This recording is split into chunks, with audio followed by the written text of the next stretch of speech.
పూర్తి వివరాలకు చదవండి రేపటి అక్షర శిల్పం దినపత్రికలో. చంద్రబాబుకు కొలికపుడి తలనొప్పి. కూటమికి వ్యతిరేకంగా కొలికపుడి తీరు. నమ్మకాన్ని వమ్ము చేస్తున్న తమ్ముడు చంద్రబాబుకు కంట్లో నలుసులా మారి టీడీపీ తరఫున తొలిసారి విజయం దక్కించుకున్న కొలికపుడి శ్రీనివాస్కు ప్రత్యేకత ఉంది. ఆయనకు విషయ పరిజ్ఞానం ఎక్కువని అంటారు. ఏ విషయంపైనైనా ఆయన ఆలోచించి అధ్యయనం చేసి స్పందిస్తారన్న మంచి పేరు కూడా ఉంది. అమరావతి రాజధాని విషయంలో ఆయన వ్యవహరించిన తీరు, అక్కడ రైతులకు అండగా ఉన్న తీరు వంటివి ఆయనను హీరో చేశాయి. ఈ క్రమంలోనే కొలికపుడి చంద్రబాబుకు చేరువయ్యారు.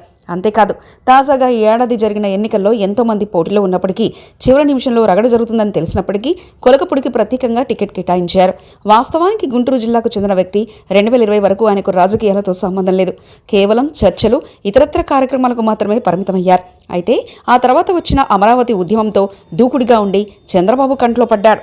విజ్ఞత, ఆలోచనాపరుడు అనే ముద్ర వేసుకున్న కొలికపుడిని చంద్రబాబు చాలా గౌరవంగా చూశారు. గుంటూరు నుంచి తీసుకొచ్చి ఎన్టీఆర్ జిల్లాలోని తిరువూరు నియోజకవర్గంలో అప్పటి మంత్రి కొత్తపల్లి శ్యాముల్ జవహర్ను కూడా తప్పించి ఆయనకు టికెట్ ఇచ్చారు.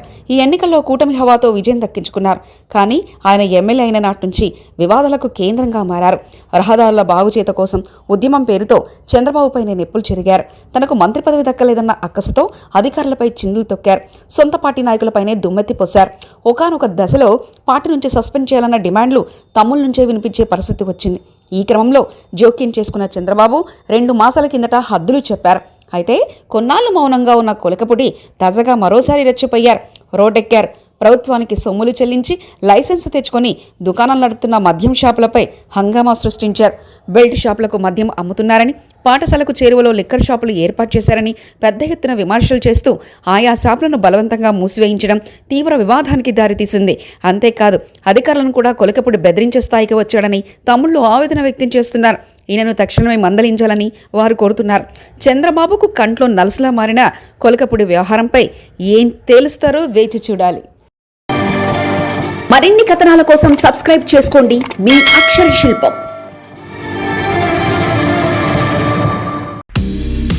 పూర్తి వివరాలకు చదవండి రేపటి అక్షర శిల్పం దినపత్రికలో.